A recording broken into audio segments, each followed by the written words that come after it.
ഒരു കൊച്ചുമകൻ തന്റെ വല്ലുപ്പച്ചന്റെ അടുക്കൽ ഉറങ്ങുന്നതിന് മുൻപായി ഒരു കഥ പറയുവാൻ ആവശ്യപ്പെട്ടു.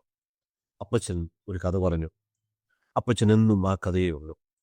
ആ കഥയെ അപ്പച്ചൻ അറിയത്തുള്ളൂ. ക്രിസ്മസ് 2000 വർഷങ്ങൾക്കധികമായി നമ്മൾ ആചരിക്കുകയാണ്. ആ ഒരേ കഥ, ഒരേ കഥാപാത്രങ്ങൾ, മാറുന്നത് തലമുറകൾ മാത്രം. ഇന്ന് ക്രിസ്മസിന്റെ കഥ ചോദിച്ചാൽ നിങ്ങൾ എല്ലാവരും ഭംഗിയായി അത് പറഞ്ഞു തരും. എല്ലാവർക്കും കഥയറിയാം. എന്നാൽ ക്രിസ്തുവിനെ യഥാർത്ഥമായിട്ട് തിരിച്ചറിയുവാൻ നമ്മൾക്കിന്ന് സാധിച്ചിട്ടുണ്ട്.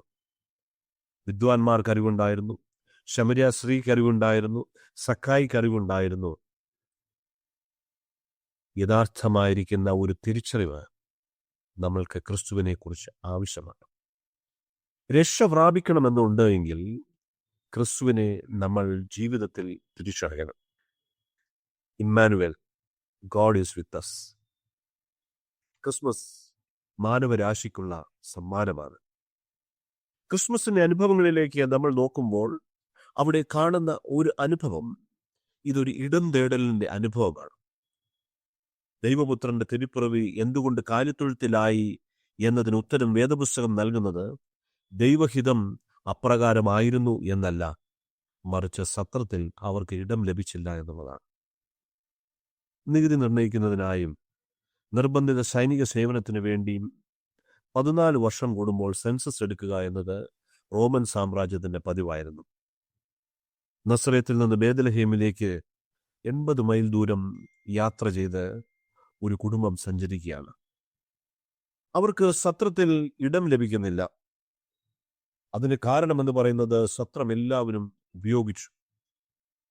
അമിതമാകുന്ന ഉപയോഗം ഇന്നും മറ്റു പലർക്കും പലതും ലഭ്യമാകാതിരിക്കുവാനുള്ള കാരണമായി തീരുക. ക്രിസ്മസ് സത്രങ്ങൾ നഷ്ടപ്പെട്ടവരുടെയും സത്രത്തിൽ ഇടം കിട്ടാത്തവരുടെയും ഉത്സവമാണ്. ചിതറിക്കപ്പെട്ടവരുടെയും ജീവിതത്തിൽ തോറ്റുപോയവരുടെയും ഉത്സവമാണ്. അവരുടെ ആഘോഷമാണ്. മനുഷ്യരെല്ലാവരും മനുഷ്യരല്ലാതാകുന്ന ഈ കാലഘട്ടത്തിൽ ദൈവം തന്നെ മനുഷ്യത്വമുള്ള മനുഷ്യനാകേണ്ടി വരുമോ എന്ന ആശങ്ക ഇന്ന് നമുക്ക് മുന്നിലുണ്ട്. മനുഷ്യർക്കിടയിൽ മനുഷ്യത്വമില്ലാതെ ആയിരിക്കുന്നു. ഇവിടെയാണ് ദൈവം മനുഷ്യനായി എന്ന് പറയുന്നതിലെ അത്ഭുതം. മാനവകുലത്തിന്റെ വീണ്ടെടുപ്പിന് വന്ന ദൈവപുത്രന് തല ചായ്ക്കുവാൻ ഇടമില്ല.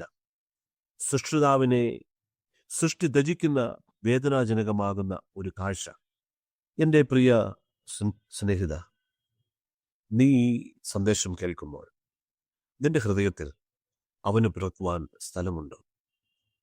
1000 തവണ ക്രിസ്തു പുൽക്കൂട്ടിൽ പിറന്നാലും നിന്റെ ഹൃദയത്തിൽ അവൻ പിറന്നില്ല എങ്കിൽ ക്രിസ്മസ് കൊണ്ട് നിന്റെ ജീവിതത്തിൽ ഒരർത്ഥവുമില്ല.